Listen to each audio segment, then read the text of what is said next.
All right, everybody, welcome back to the podcast. And I'm happy to welcome today Hanna Trudo. She's a senior correspondent at The Hill, and part of her beat includes covering the progressive left. Hanna Trudo, great to see you. Good to see you, Matt. It has been too long, and I'm excited, though, to get your take. I mean, obviously, just a week ago, we had this huge election. Donald Trump, I guess we'll call it, reelected. How are Democrats doing? How is their counseling going, and where do they go from here?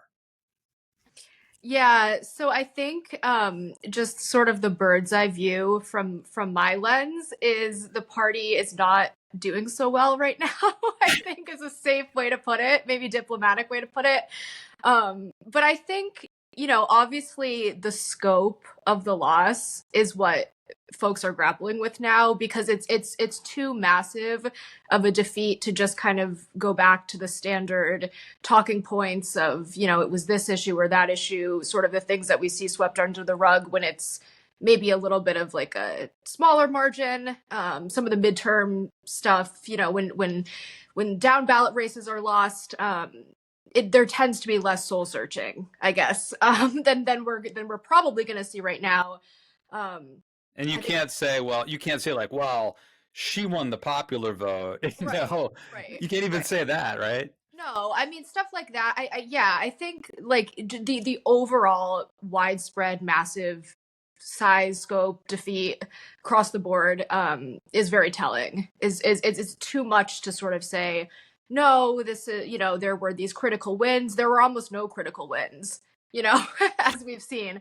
So yeah, so from the Democratic Party view in general, we're starting to see the very early beginnings of the everlasting proxy war within the party that I've been reporting on now for about 8 years. And so I think I've spoken to, several people over the past couple of days, and I think that this is probably the closest election that we've seen since 2016 to forcing the sort of debate within the party. Maybe not a reckoning on the left or the middle, but definitely more of an honest discussion than we've probably seen since 2015, 2016.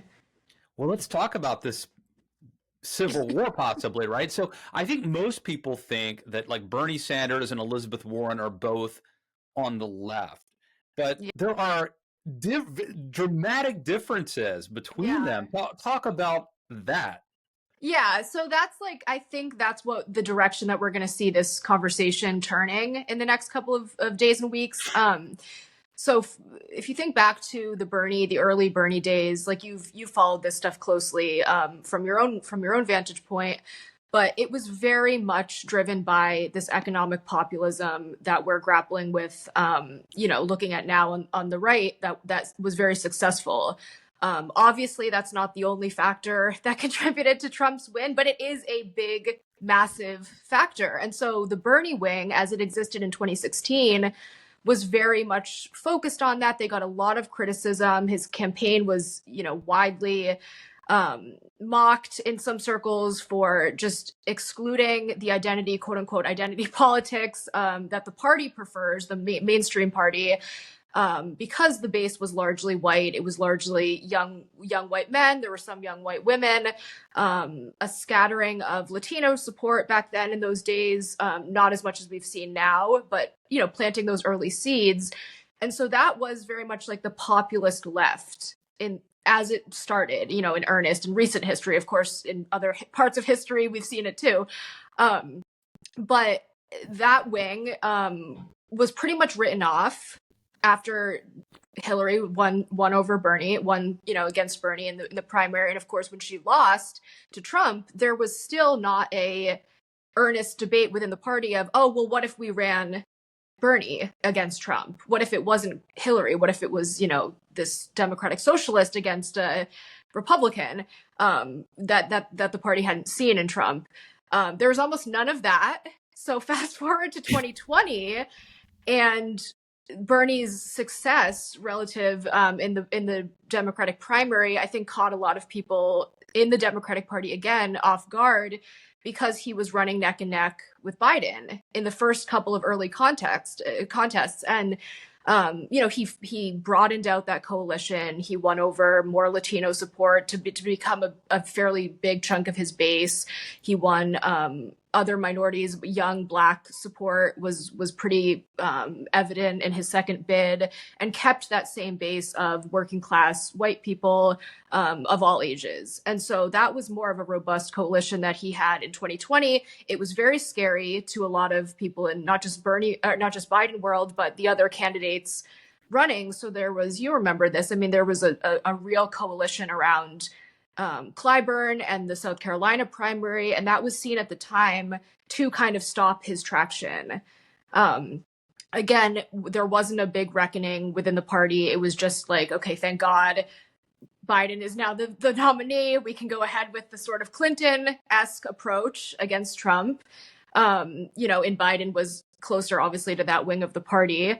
And Elizabeth Warren, to your question, kind of got lost in the mix of all of that because she was very much doing the culture war stuff. She was one of the first ones with the pronouns. I remember vividly having this debate with some people in her campaign about the use of Latinx as a term for Latinos, which the Bernie camp was like, we don't even know what this means. We're not using that in our campaign. It was these sort of small inside baseball fights were being fought in 2020. And so Warren got a lot of college educated women behind her, a lot of white women, very sort of high income base. And there were two totally different wings of support. And to your point, yes, they were both progressive in quotes, but their approaches, their supporter bases were almost entirely different. And so now we're seeing that same progressive moniker used as a catch-all. So people are referring to, progressives are why Harris lost against Trump because she focused on transgender issues. Well, that's something more of the Warren wing would have focused on in 2020 and did focus on, not so much the populist left that we consider kind of the progressive in that sense. Right. So it seems like with Bernie, so there's a masculine side. He's a dude. He would go on, like Joe Rogan actually, I think, endorsed Bernie or said he was going to vote for Bernie last time around. Yep. But then also there's the fact that Bernie is more about he was more of a populist who cared about class warfare, not identity politics, right? Yes. So those to me are the big distinctions. How much of this do you think comes down to the masculinity thing, though? That female Democrats, whether it's Elizabeth Warren or Hillary Clinton or Kamala Harris, that there's just something about them that is off-putting or renders them unelectable. Versus Bernie, maybe with the Joe Rogan sort of vote. Yeah, I mean, I think, Democrats often do want to say that that's one of the deciding factors. I'm not sure it is. I do think it's a factor, of course. I mean, it just is the way the country is made up. There is a lot of sexism. I mean, all of that is fair. That's true. But that being said, I think it's a default position within more of the moderates and the centrists that is just a very easy thing to coalesce around, to say, and in fairness, we haven't seen it this much in Harris's defeat. There's some people saying, well, it's sexism, not so much as we did in 2016, observing Clinton's loss. I think, what's interesting is we haven't seen, or at least I haven't seen since covering this, a progressive leftist in the Bernie model run for president. I guess the closest person I would say would be Tulsi Gabbard back when she was in the primary. Who is now in the possibly going to be the until DNI right for Trump.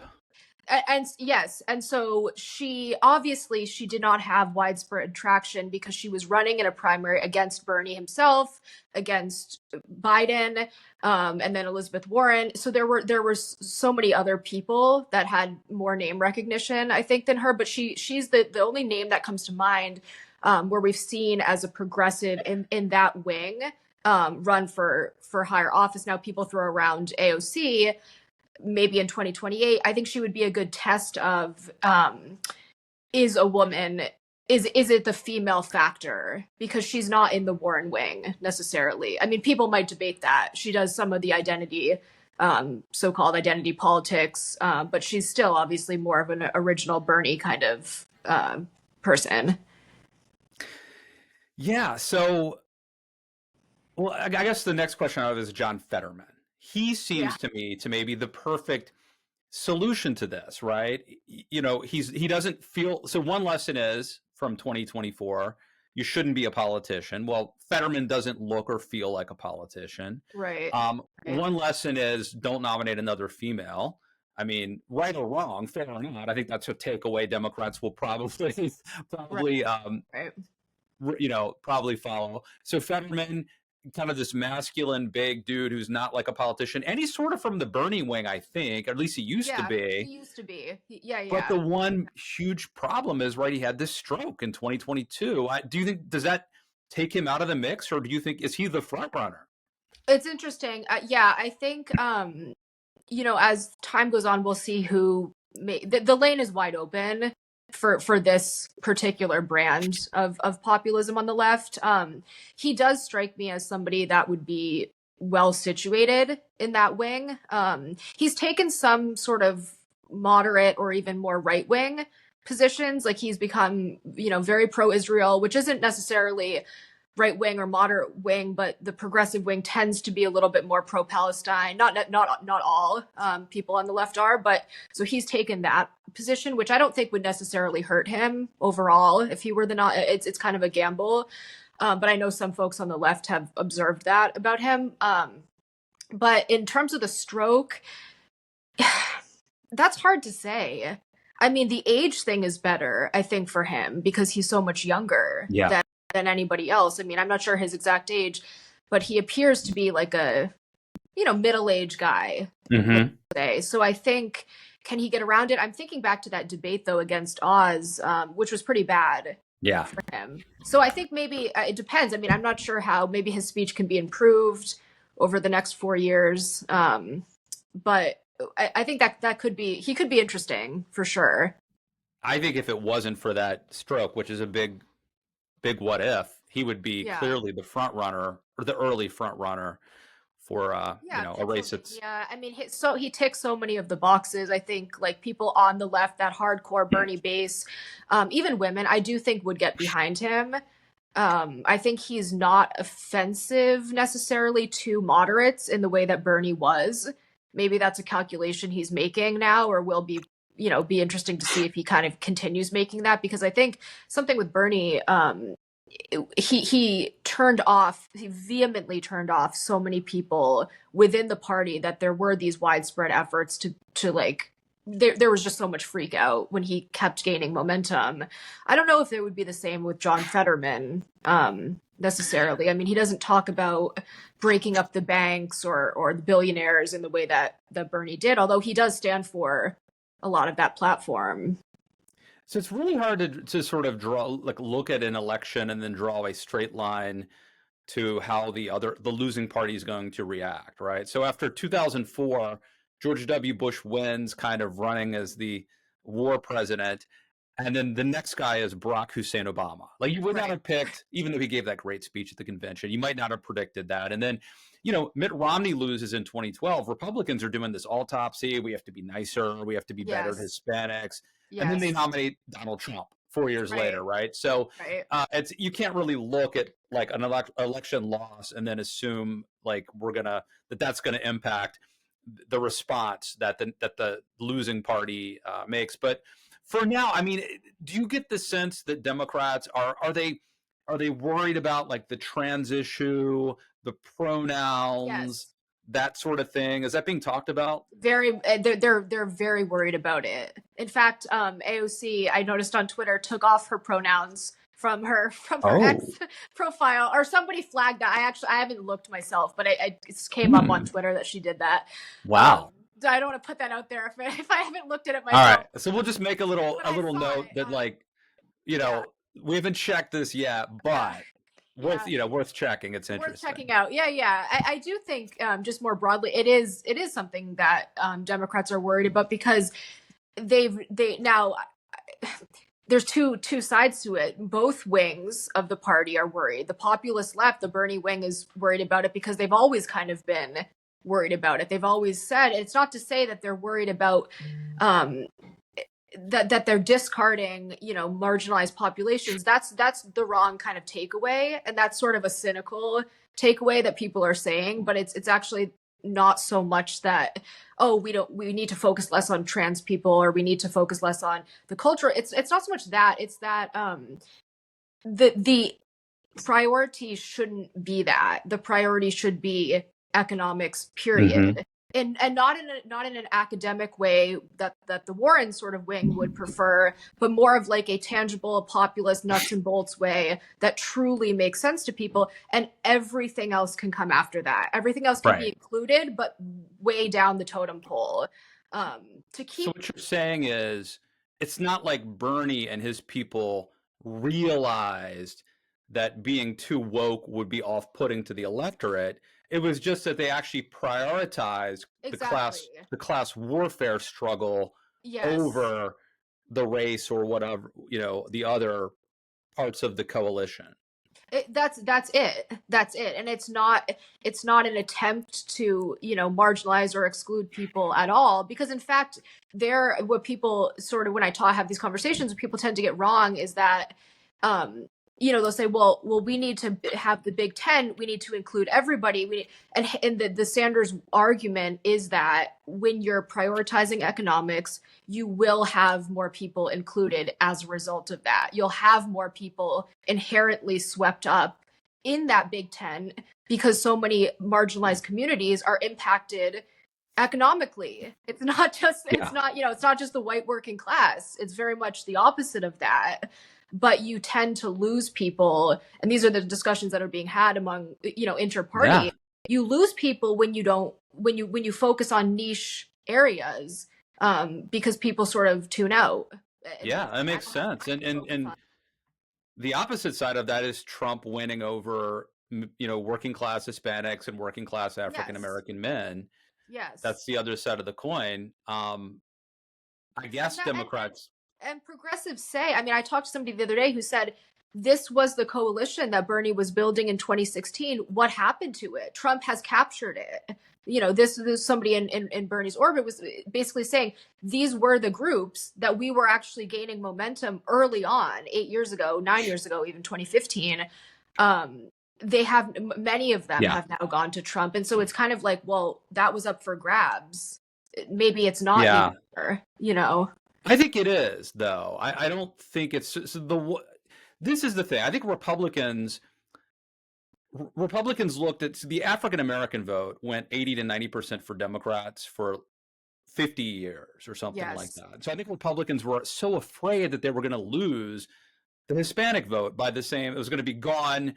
But the truth is, I think the African American vote was very unique. I don't think that is the norm. We look at these elections and we think they're permanent, right? But there were people somewhere in Michigan who voted for Barack Obama twice and then Donald Trump. And to me, that seems utterly insane. But I think it's entirely plausible that people who voted in 2024 for Donald Trump are going to turn around and vote for the Bernie Sanders progressive candidate in 2028 if that person emerges, right? Yes.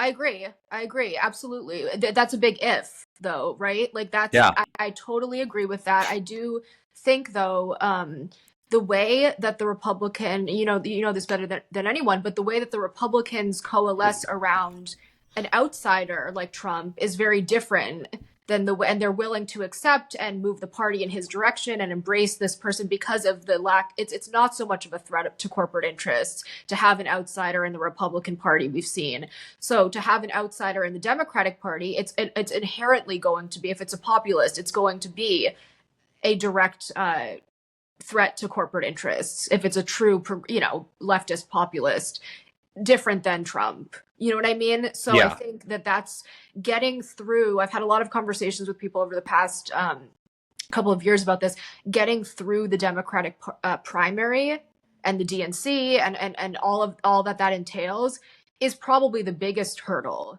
Not so much You the tell general, me. not the general election. I agree. You tell me if I'm wrong here, though. Okay, my perception is that it's not that the Republican Party was less corporatist than the Democratic Party. I think both parties were pretty corporatist, and you could argue the Republicans were more Sure. so big business. But the Democrats had better leadership. Like Nancy Pelosi, for example, I think she's probably the best leader. Nancy Pelosi actually was able to control her party, and she had Barack Obama, Yes. Obama and Yeah. Pelosi, and a few others. They were able to impose like discipline and order in their party, whereas Trump completely took over a very impotent Republican Party where the elites and the establishment were very weak. Yeah, that's a good way. That's an interesting way of thinking about it. I think that's right. You know, it's yes, the way that they do keep their coalition tighter, I guess, is less. It makes it harder for people to break through, because they're not so much going to be welcomed. I mean, even we saw the Congressional Progressive Caucus completely fall in line behind Biden for 4 years, and that's everybody from the squad to the leadership of the CPC. I mean, they because of what, you know, kind of what you're saying, the overall structure was like, do not go against Biden, work within the you know, color within the lines. If you do that, then we can maybe defeat Trump again. Yeah. But the fact that that didn't happen, that wasn't enough. I do think that there's going to be, like, a lot of the sources I've talked to have said, this election was too big of a loss and too widespread to be able to just say, okay, well, we're still going to try and do this next time. Like, it's that they did, the progressive wing as it exists in Congress did everything they needed to do to defeat Trump, and it wasn't enough. So I think there's a reckoning even within that faction to say, like, you know, I don't think anyone necessarily regrets working so closely with Biden and his world, but I think they might be a little bit less eager to do it, you know, moving forward, because it didn't yield the results of keeping Trump away. That was the main goal. Yeah. Was like, if you don't defect, if nobody primaries Biden when he steps down, where it's going to be Kamala, like, let's just put a, you know, end to any whispers about it, then we'll defeat Trump and it will be okay. That obviously did not happen. So I think people on the left, like, are kind of feeling a little bit, you know, maybe cheated of that.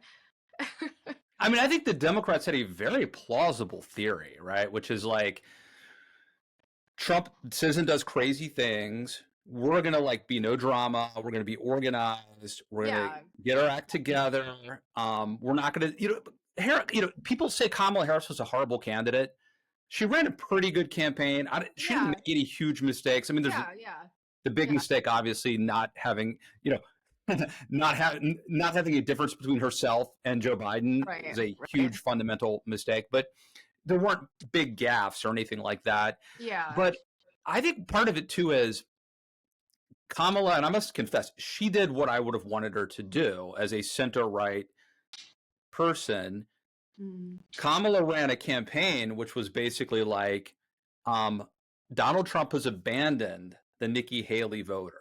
Yes. So let's have Liz Cheney on the trail. Let's bring in the normies, the suburban soccer moms. She did exactly what I would have told her to do, and it didn't work. Right. And so maybe the lesson is, I should hate the campaign. If it's going to win, if Democrats are going to win, they shouldn't try to make me happy, because it ain't going to work. Yeah, that's so true. Yes, I think that's a great way of putting it, because and that is the argument now being had among, you know, the left and the Bernie wing of the left. It's very much like, why did we roll out Liz Cheney? Why didn't we roll out like some totally ideologically different people? Because this is like the thinking now, I think, is that moderate Republicans are just not enough to win.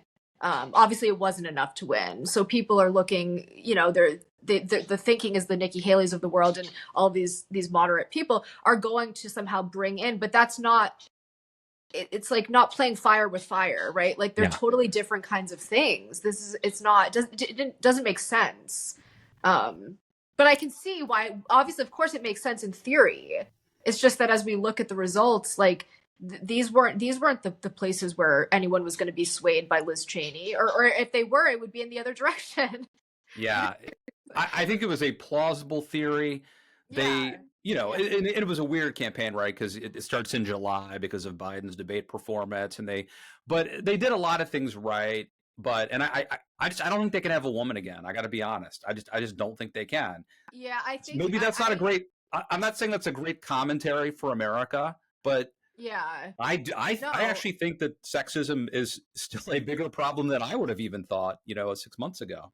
I mean, I do think it is definitely it is a huge problem, and I think it will make people question whether they should nominate another woman. That being said, I still think that if somebody were to break through in a in the way that Bernie came out of nowhere, of course he was in the Senate, but nobody knew who he was. If somebody comes out of nowhere in that similar fashion, a woman, let's say anybody, it doesn't have to be AOC. It can be people think AOC, but it could be a rising star we're not thinking of right now, comes out of nowhere and is truly from that populist left faction, let's say middle-aged woman, whoever it is, I still think that could be compelling to people if she catches on in the primary, starts to really rip through those early states. I wouldn't necessarily say the party wouldn't promote that. And the other point, to contradict myself, if Donald Trump's not the opponent, the whole dynamic could be different, right? Exactly. I mean, imagine if Kamala had been up against Mitt Romney and she'd said, like, if you got something to say it to my face. Yeah. That could have been like, he could have collapsed. So maybe just the dynamic with Trump, because Trump was such a bully and playing up the whole Mussolini macho thing. So, and let's say, I mean, who are people thinking it's going to be? If they think it's going to be JD Vance, then I mean, I don't know. Is that what I don't know if that's. I'd love to see AOC against JD Vance. I mean, I don't know if it would work or not. Like, but do I think the Democratic Party is going to be okay with that? Of course not. Of course not. But could she catch on in a primary in a serious way? Maybe. It'll be interesting to see too with like, JD Vance on one hand is like a Peter Thiel creation. Yeah. But on the other hand, JD Vance he's not Trump, right? And so I wonder, like, is it possible to get the Joe Rogans and the Elon Musks back?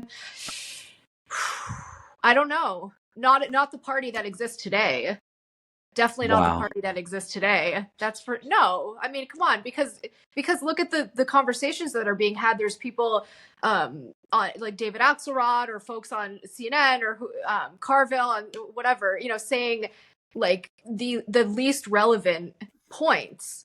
They're emphasizing them as if this is why the Democratic Party lost, because they use pronouns, because they use Latinx, and that's just. Some of these things weren't even used. Defund the police, like that hasn't been used in 5 years. I know. I mean, but in fairness, Republicans do still use it against Democrats. I know, but Kamala, Kamala was actually pretty good on this stuff. Yeah, that's that's the thing. It's like, what do you want her to do? Like, she didn't play the identity politics card at all. No. And I do think that's a challenge for the Dems, because Republicans will always use, even if it's 20 years from now, they'll probably still be saying, in 2017, somebody used defund the police. And that's what, I think the problem with her is she did some of it herself in 2019. She did. Well, everybody did. I mean, think of that primary. That was the Warren wing. Yeah. Elizabeth Warren was trying to compete she wanted to be the female candidate. To rise above Kamala, rise above Amy Klobuchar. She wanted to be the first female president in that group.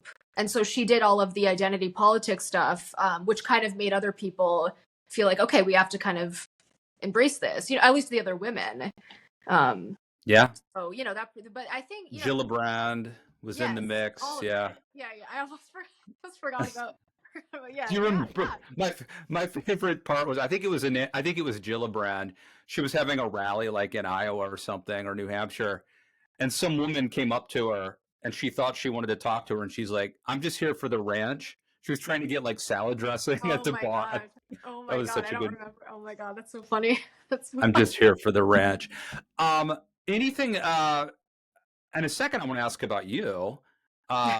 But before we do that, like anything that you're keeping an eye on the left, or that we should, are there meetings? Are they having any big like The conclaves? DNC race is going to be big. I think that's that the leader, the DNC Yeah. leadership race. Some people are saying Rahm Emanuel. Is he in? He's in the Oh mix. God. I mean, I'm sure he's in the mix. Yeah, I think he's actually, now that you say that, I think he's being promoted by some, oh, well, Obama world people, I'm sure. But no, I think Ken Martin, who is the Minnesota Democratic Party chair, who's an original Bernie guy, but he's kind of moderate. He's from the sort of Bernie faction, but he's being considered. I don't know. That's what I would watch though in terms of the direction, because I think people are saying that's going to set the tone. There's already been some text messages that have been exposed that are saying like, if you try and make a play for the chair, I'm going to oppose you. Like Bernie world people saying that to more moderates, just stuff like that. I think. Is this like a January thing or? Yes, it's January or December. It's coming Okay. up. Yeah. And That will whoever be. wins that is good. I mean, if it's Rahm Emanuel, that's going to set a very different tone than if it's a Bernie wing person.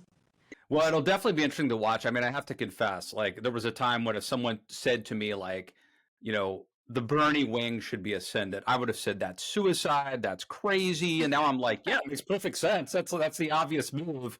Yeah.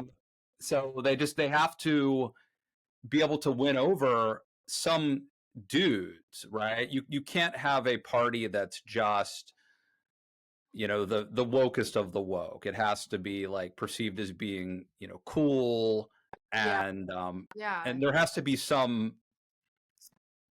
macho-ness. I don't know. Even like, no, I agree with that. I do. It's like there's a problem. People are saying now like Democrats have a cool problem where like they're not perceived as cool. Another name that I just thought of when you said that, who is trying to make himself like the de facto leader, I think, is Ro Khanna. I don't know if you followed his past moves in the last couple of years, but he's definitely.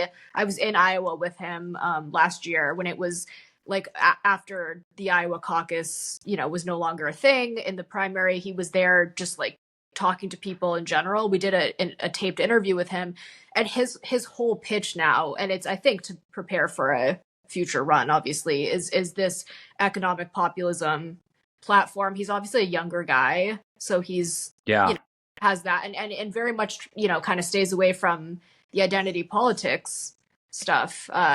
I mean, he was Bernie's co-chair in 2020, which I think got him some insight into like the strategies of, what that wing does. And I think now he's kind of trying to do his own FDR. I mean, from talking to him, his version is sort of a New Deal Democrat, an FDR style Democrat, which is basically Bernie's pitch, but just different marketing. Maybe some tweaks here and there, but I think in that mold, it's going to be, he'll be somebody to watch in addition to Fetterman. We mentioned Tulsi earlier. She was a Bernie supporter. What does Bernie think of her now? That's actually a good question. I'd be curious to hear his thoughts on that. But I mean, I think their overlap is largely the anti-interventionist, foreign policy stance from at least from her days with Bernie. I think. Of course, back then they did overlap on like Medicare for all. I'm not sure where she stands on more of the domestic, but definitely on foreign policy, she has that leftist view. And many people on the left are also aligned on the right with it. But there's, she represents somebody that was sort of like RFK, shunned by the Democratic Party. Went in the other direction. RFK was never Bernie wing, obviously, but had no traction within the primary against Biden, quickly dropped out.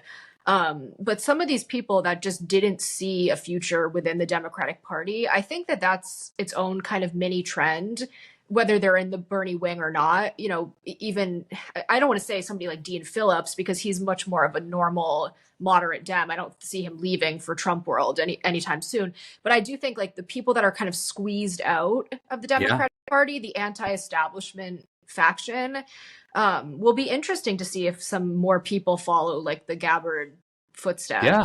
because Well, she it just makes left sense. I mean, Congress. You know, I mean, Tulsi, I think she could have gone pretty far in the Democratic Party, but she went even farther. Probably she can go even farther in the Republican Party. Like if yes, you're just ambitious and if opportunistic, like jumping ship to Trump, especially since he didn't really have much of an infrastructure, he doesn't really have like a coherent agenda, and especially in 2016 when he first got elected, he didn't really have any like yeah, he had like a yeah, small entourage, right? It wasn't like Reagan who had like Ed Meese right, and right. Lynn Nofziger and all these people. I mean, so I think there's an opportunity with Trump to get on board and get a big job. Yeah, definitely. I mean, if she's confirmed, DNI is like huge for her Yeah. compared to being a congresswoman that I remember being at an event with her in New Hampshire where like I think there were no joke like maybe 6 people truly in 2020. It's like going from that to Yeah, going I'm here for the to ranch. yeah, exactly. Actually, now that I think of it, she wasn't even there. She was beaming in from this was before the pandemic even, but she was on Zoom or on some sort of video and there were like 6 people in the room watching a screen of her. And it was just like, I mean, talk about like a total, it's not like she was Yeah. considered a rising star. She was considered like the female candidate in that primary that nobody even thought of. I guess next to Marianne Williamson, but even Marianne Williamson, I think, had more traction, at parts. Oh my god. Well, I wanted to end. So let me tell you what I think I know about you, or what I maybe have pieced together over the years on Twitter, and Sure. then you tell me if I'm wrong. Okay. Yeah. Yeah. What I think of you, what I think I know of, I think you're from New Hampshire. Yes. Oh, I think you're from maybe a Christian conservative background, No. and you were very tight with your grandmother. That two out of the three. Two out of the three. Okay. Not Christian conservative, just Christian, but more sort of universal Unitarian. So kind of Okay. ultra liberal Christian. But yeah, my grandparents were very big in my life before they passed away. Oh, I Yeah. could. I remember some sweet, heartfelt tweets. Yeah. Well, so 2 out of 3 ain't bad, right? Yeah. Tell us about you. How did you get here? How'd you get here? Yeah, no, that's really that's really spot on. I did yeah, I'm from New Hampshire. I'm from a small town, rural town, very, very working class background. And ironically, the actual town I'm from in New Hampshire is quite wealthy, but we were sort of the one family that was not.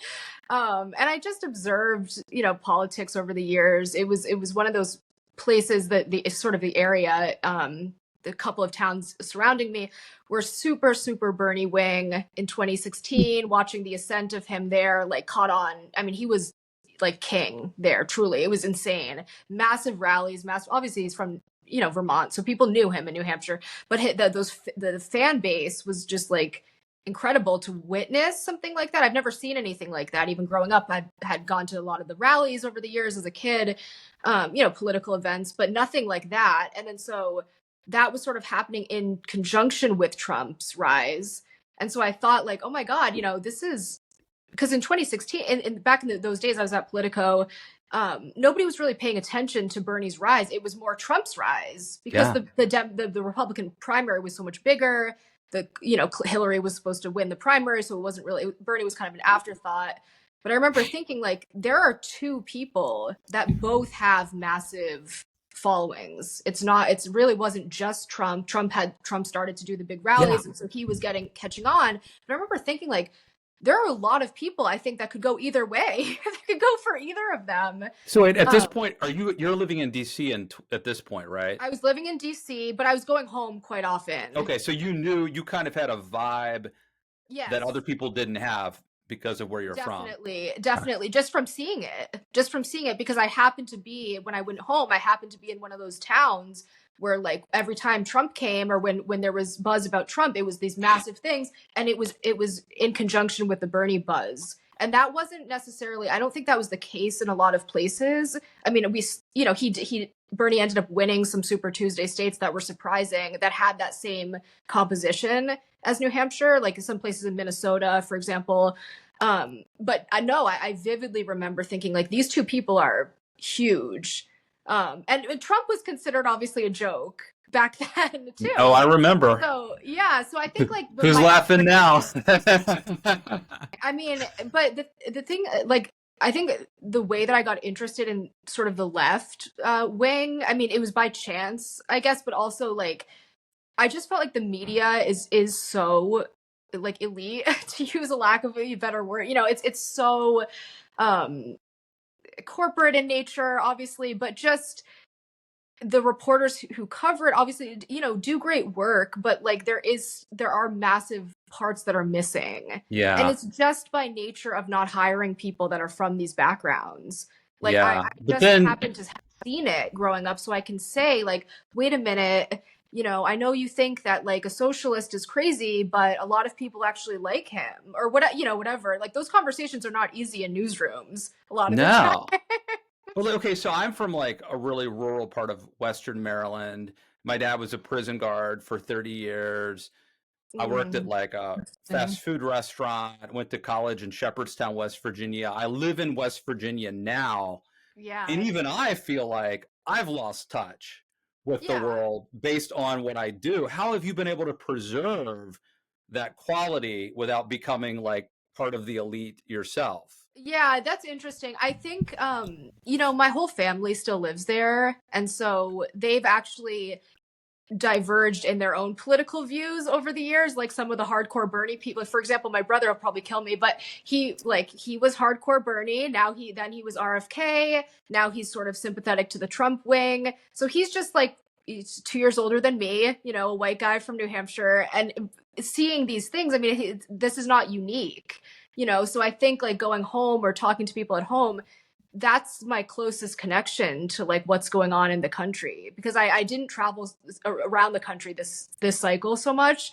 but just talking to people at home and seeing like, yes, it's one state, and it's a New England state. It's not the most, you know, conservative state in the world by any means, but it has that kind of rural, Oh uh, yeah. you know, that rural feeling to it. No, yeah, it's actually a really good barometer, I think, of the country in some ways. A certain, Yeah, yeah, especially in this populist sort of Trump Bernie era right now, I think it's a really good state to to sort of be from. Not only because it's the first in the nation, but it's got that if blue they can keep collar it. vibe. If they can Yeah. keep it. I mean, that's the thing. It's also like it pulls in a lot of libertarians.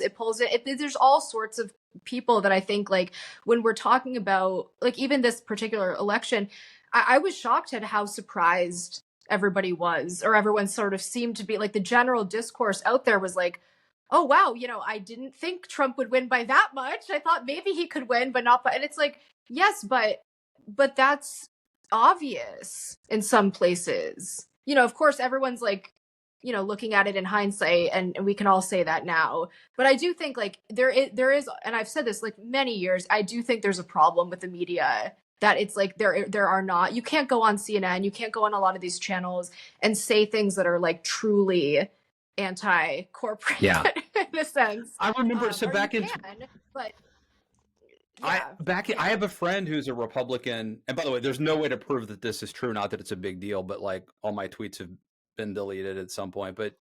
Um but back in 2016, I have a friend who's a Republican strategist, and he told me like, "Hey, we're seeing all of these people coming down out of the mountains, showing up registering for the first time."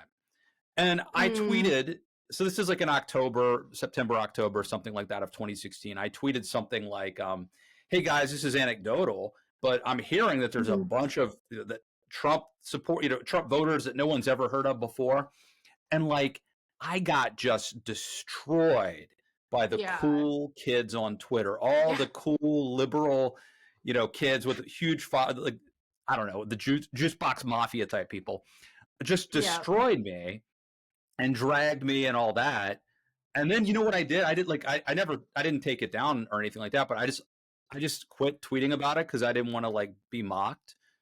And yeah. then I think that's Yeah. how they impose a certain amount of like, conformity.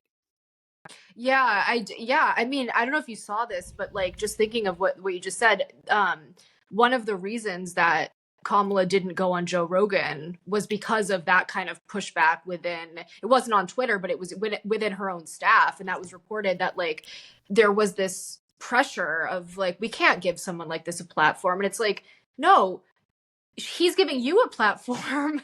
Like that's the difference. It's the thinking among like some of the more like liberal staffers was, you know, no, this guy, we can't be associated with him. It's too controversial. And so there's that feeling of like, okay, I think she was listening to that for fear of what would come on Twitter. I mean, imagine that, not just Twitter, but, you know, surfaced.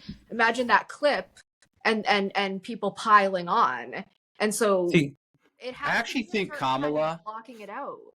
You know? I actually think Kamala deep down is a small c conservative person. Like I think she plays it safe.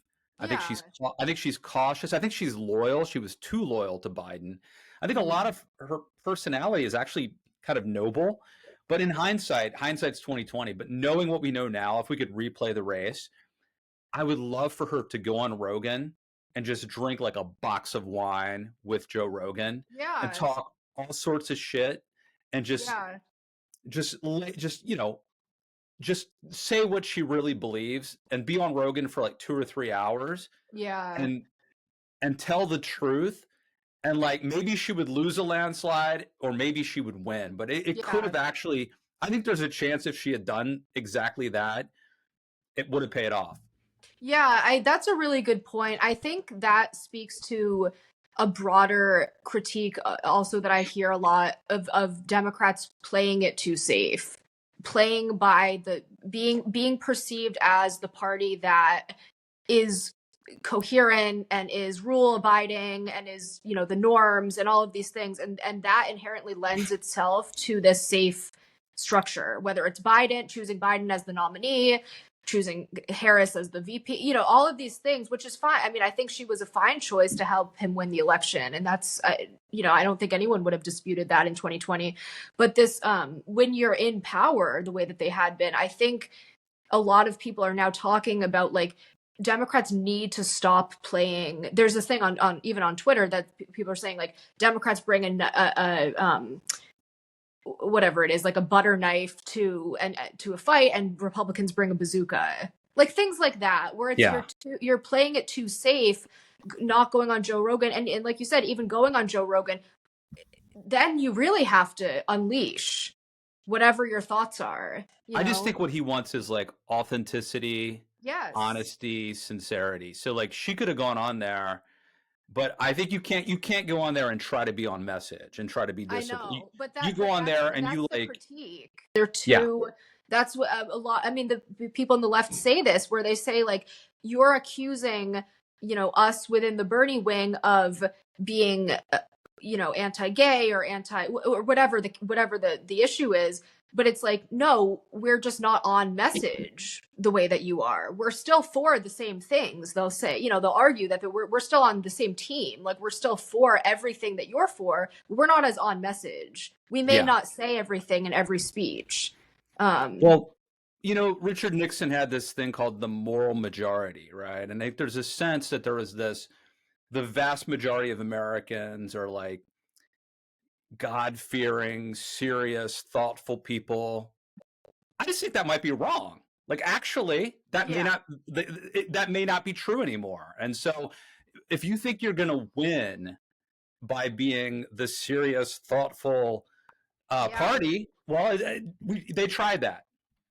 No, but that's the DC. I mean, and you're not obviously you're not in DC, but that's the DC approach. Is like, do not rock the boat. Yeah. That's why you know, the more populist left, it's going to be very hard for them to ascend in any meaningful way. I think like it's not like it's not like, oh well Kamala lost and Biden lost and the centrist wing was wiped out, so okay, like let's roll out the progressive left. Like that is not the case, because they don't care so much about the norms. And even we saw Bernie like did adapt to Biden, does work within the confines of Congress. So like, but in terms of elections, I mean, I think we're going to probably see people coming out of nowhere that are just like, I'm not working with the congressional line. It maybe a governor, maybe, I mean, I can't think of any governors who are even super left wing right now. Like There has to be.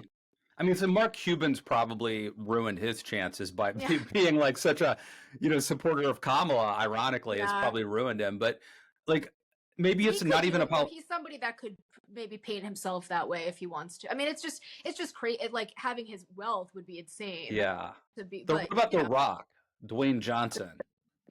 I mean, I think he endorsed Warren in 2020. I don't know. Maybe not. I think they were close though.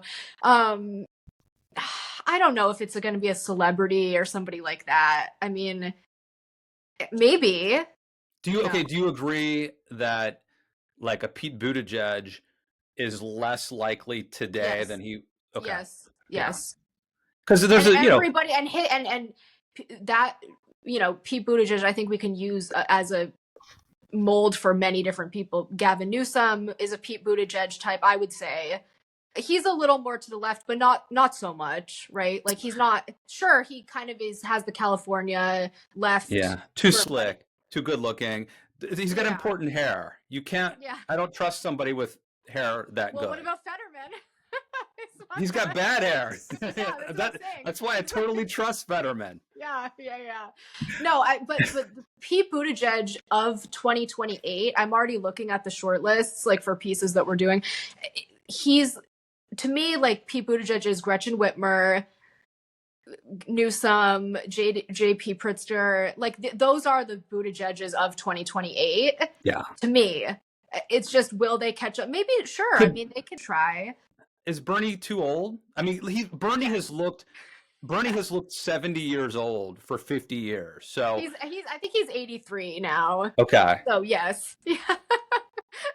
So you're saying there's a chance. Yeah, exactly.